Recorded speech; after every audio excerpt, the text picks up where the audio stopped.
teman-teman semua, salam kenal, gue Mutia Zahra Feryani. Di video-video gue bakal banyak ngebahas tentang berbagai karya seni sebagai bentuk apresiasi gue dalam menikmati film, buku, musik, serial, dan masih banyak lagi.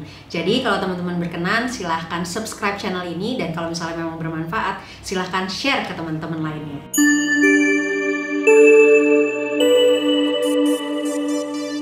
Oke, hari ini gue akan ngebahas salah satu buku yang mungkin bisa dibilang jadi buku favorit gue di bulan Agustus kemarin. Jadi gue bahas sekarang karena bukunya menarik banget gitu. Gue suka bacanya, gue menikmati perjalanannya, dan ini kayaknya agak beda dengan buku-buku sebelumnya yang udah pernah gue review.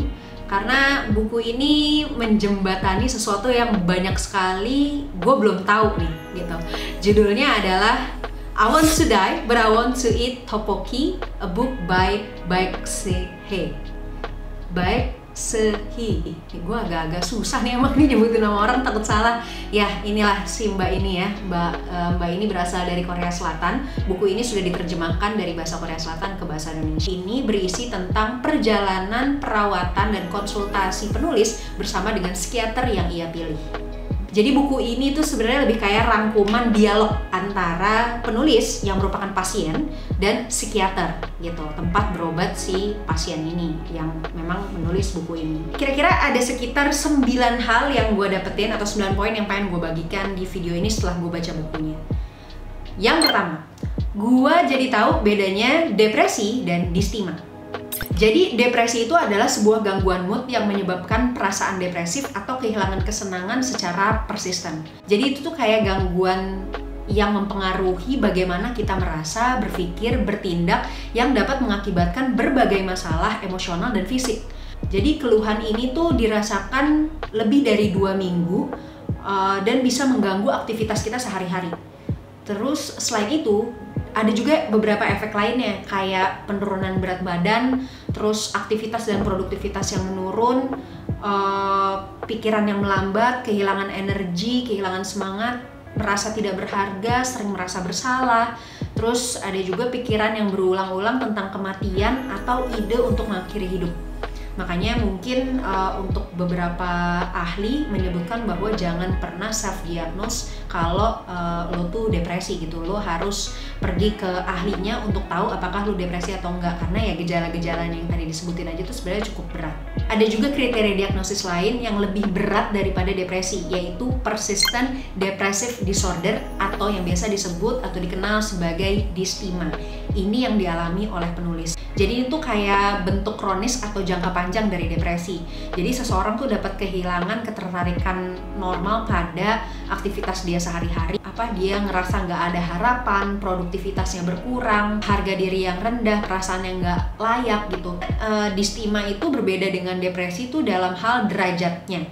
Jadi kayaknya lebih kompleks. Terus durasinya biasanya lebih lama daripada depresi itu sendiri. Jadi tingkatannya memang lebih tinggi karena kompleksitasnya, derajatnya, kesulitannya kayaknya, dan jangka waktu mengalami sakitnya itu gitu. Distima lebih lama daripada depresi. Makanya dia ada kata-kata persisten.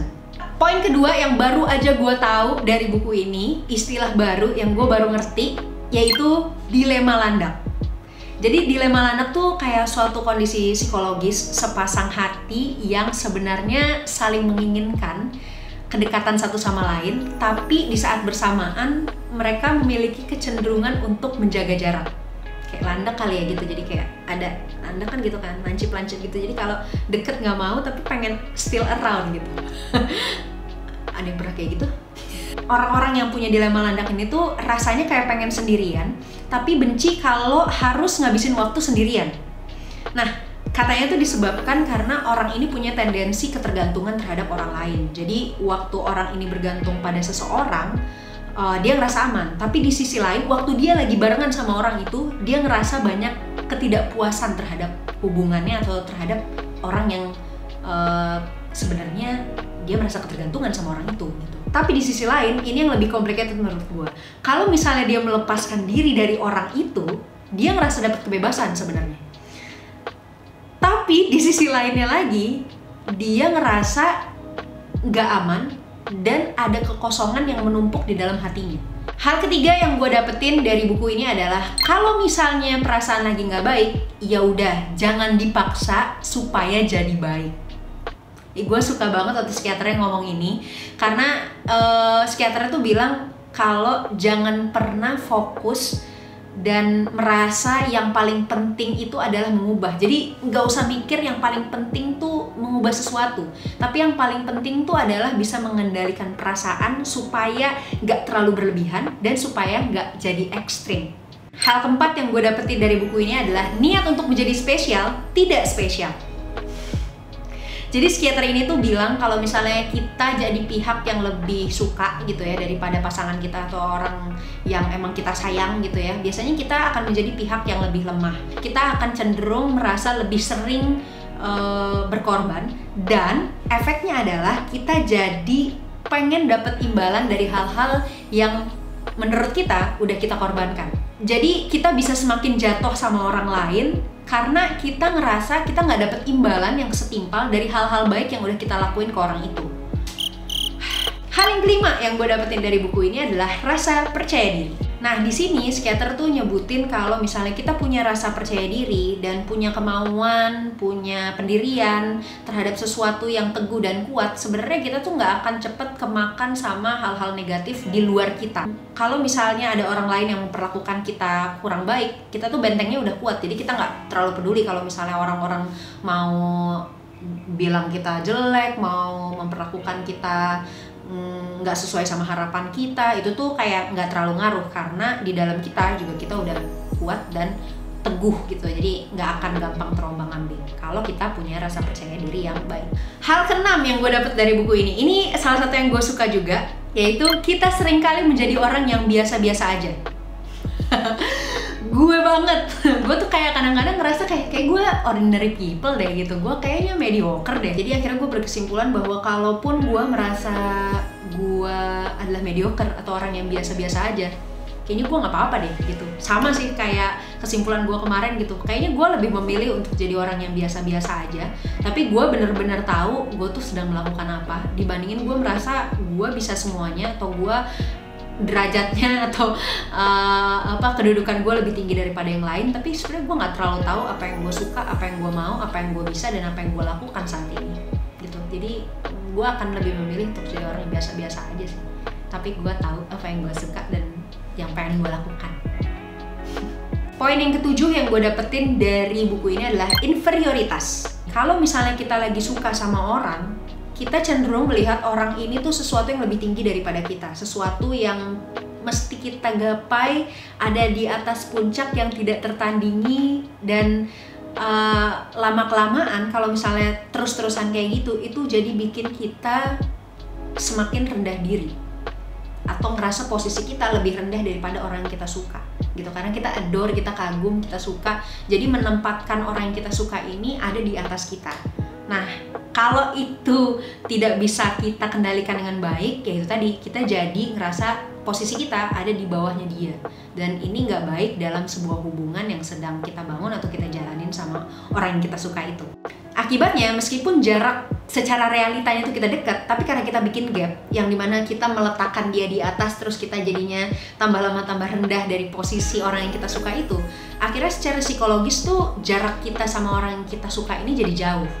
Nah, perasaan inferioritas itu yang akhirnya bikin percaya diri kita menurun, dan itu juga bisa berakibat pada cara kita menyayangi, cara kita mencintai orang yang kita suka itu jadi kurang pas. Nah, mungkin simpelnya kayak orang-orang yang cemburu, orang-orang yang iri, orang-orang yang cepet marah, cepet kesel gitu sama orang-orang yang dia suka, itu sebenarnya menempatkan dirinya lebih rendah daripada orang yang dia suka gitu. Jadi kalau misalnya kita pengen punya kualitas hubungan yang baik, kita harus meletakkan orang yang kita suka itu boleh ya kadang-kadang di atas gitu ya, tapi jangan bikin kita jadi lebih rendah daripada dia gitu. Kalau misalnya dia emang udah di atas, ya udah kita naik juga gitu, supaya gitu ya posisi kita sama orang yang kita suka tuh sama, setara, sejajar, sama-sama mengagumkan gitu ya, sama-sama adorable, sama-sama berkualitas, jadi punya hubungan yang sehat.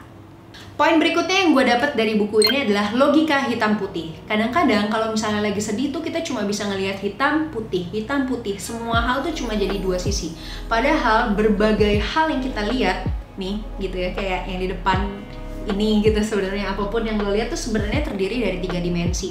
Jadi banyak banget ruas-ruas yang secara perspektif bisa digali dan akhirnya tuh bikin kita punya penilaian lain terhadap apapun yang kita lihat kalau perspektifnya kita ubah satu persatu. Jadi di sini tuh psikiater waktu itu pernah ngomong sama penulis yang jadi pasiennya ini adalah, kamu tuh kayak punya kecenderungan untuk ngelihat kalau misalnya itu hitam, pasti hitam gitu.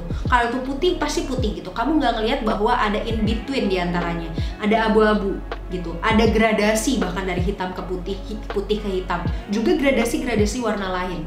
Yang itu juga sebenarnya bisa menimbulkan banyak penilaian terhadap apapun yang kita rasakan, yang kita alami, kita pikirin gitu ya. Jadi nggak serta-merta kalau nggak bener salah, hitam putih gitu, langsung kebalikannya. Gradasinya tuh sebenarnya secara range tuh lebar banget untuk kita bisa menyimpulkan sesuatu dan punya perspektif baru terhadap hal apapun yang ada di sekeliling kita. Hal berikutnya yang bikin gue suka juga sama buku ini adalah poin yang gak kalah menarik, yaitu tenggelam dulu. Ini lucu sih. Jadi psikiaternya tuh bilang kayaknya nggak apa-apa deh kalau lo ngerasa sendirian dan ya feeling lonely gitu di lingkungan yang asing buat lo gitu. Jadi misalnya lo jatuh ke dalam air, puff, tempat itu belum pernah lo datengin sama sekali, lo asing sama tempatnya, lo nggak tahu. Mungkin lo akan jadi lebih ngerasa aman kalau misalnya lo bisa menggapai dasar air itu. Entah sama kaki lo, entah sama tangan lo, pokoknya lo udah jatuh ke dalam dulu supaya lo tahu, oh medannya kayak gini. Oh ternyata nggak terlalu dalam, oh ternyata dalamnya 2 meter, oh ternyata dalamnya 3 meter dan gue masih sanggup kok nyampe ke dasar. Itu tuh akan bikin lo merasa aman karena lo punya pengetahuan tentang tempat yang baru lo kunjungin itu. Yang tadinya lo ngerasa asing, lo nggak tahu apa-apa, mendingan lo selamin dulu sampai ke dasar, lo tahu dulu medannya kayak gimana, itu bisa bikin lo aman. Jadi kalau misalnya kita udah sampai ke dasar, kita jadi tahu gimana caranya kita berusaha untuk naik lagi ke atas, karena kita udah tahu nih dasarnya. Oh jaraknya segini nih, gue bisa nih, gue masih sanggup nih gitu, karena gue udah di dalam gitu. Tapi kalau dalam banget gue juga bingung sih. Tapi kayak ini pemikiran dari si psikiaternya aja ya gitu. Kalau misalnya udah tahu dasarnya, lu jadi punya semangat gitu ya, punya usaha untuk naik lagi ke permukaan gitu, dan lu tidak mudah berputus asa gitu. Kalau lu ngambang-ngambang doang, keciplak doang gitu ya, yang ada capek doang, tenaga lo habis, lu malah tenggelam. Kesimpulan dari gue baca buku ini, yang pertama rasa percaya diri. Sepertinya percaya diri itu perlu terus dijaga, dirawat. Yang nggak boleh terlalu dibesar-besarkan karena takutnya nanti jadi terlalu tinggi hati gitu ya. Tapi perlu dirawat supaya lu sadar untuk terus menjaga diri lo ketika lo berhubungan dengan orang lain. Kita seringkali bikin kita jadi victim itu bukan karena kita victim, tapi karena kita tidak bisa menempatkan diri kita terhadap orang lain. Jadi rasa percaya diri menurut gue cukup jadi sebuah pertahanan yang kuat gitu ya, yang baik untuk terus kita rawat supaya kita selalu bisa adaptasi kemanapun, dimanapun, kapanpun, dan dengan siapapun kita berhubungan. Hal yang paling gue suka dari buku ini juga adalah dimana penulis bilang kalau buku ini bukan pertanyaan atau jawaban, melainkan sebuah harapan. Dimana si penulis ini pengen tahu gimana caranya dia menemukan metode gitu ya, atau obat dimana dia nggak ngerasa sakit lagi. Terus ini kayaknya quotes dari dia yang gue highlight banget dan pengen gue bacain juga ke teman-teman. Aku ingin menjalani kehidupan di mana aku menyebutkan kata suka lebih banyak daripada kata tidak suka. Aku ingin mengalami kegagalan, kemudian mengarahkan kembali pandanganku ke jalan yang lebih baik. Aku ingin menikmati gelombang perasaanku, seolah aku sedang menari pada sebuah musik. Aku berharap aku bisa menjadi seseorang yang kebetulan menemukan secercah cahaya dan bertahan bersama cahaya itu setelah lama berjalan di dalam kegelapan yang besar. Aku percaya suatu hari nanti aku bisa menjadi seperti itu. Ya, itu dia review buku I Want to Die But I Want to Eat Tteokbokki dari Baek Sehi. Ya apa sih? Ya ini, thank you banget udah nonton review buku hari ini. Kalau misalnya teman-teman punya rekomendasi buku apa yang bisa gue baca, penulisnya siapa, bisa share di kolom komentar. Kita ketemu lagi di video-video berikutnya. Bye!